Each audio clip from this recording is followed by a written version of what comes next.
અને મારે તો આખા જિંદગીની મારી મહેનત ને રોટલો હતો એ બધું રોઈ લઈને જતો રહ્યો છે। ન્યાય લાવો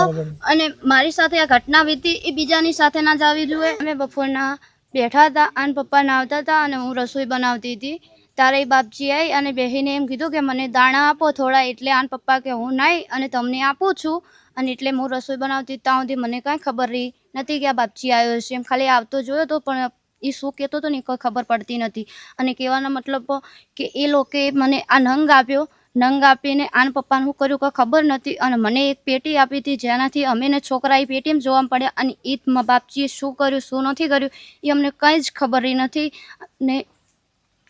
મારી સાથે આવી ઘટના ઘટી છે અને કહેવાના મતલબમાં કે જ્યારે એને મને ટેલ માંગી એટલે અમે ટેલ આપી અને પછી એને આ નંગ આપ્યા। અમારા પાસેથી 1100 રૂપિયા પણ લીધા અને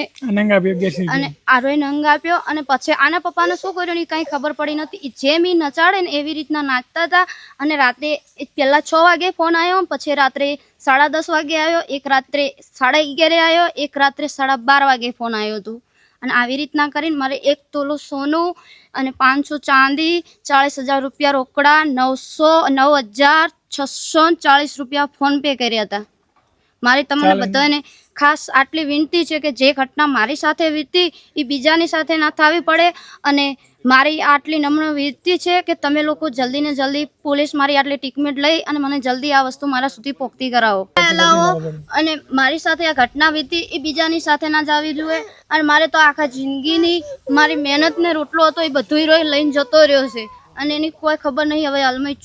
ચો નહીં। મારી આટલી નમ્ર વિનંતી છે સરકાર સાહેબને, પોલીસને બધાને કે મને આટલી મારો ન્યાય હલાવી દો, મને બાપજી આટલો ન્યાય અપાવી દો।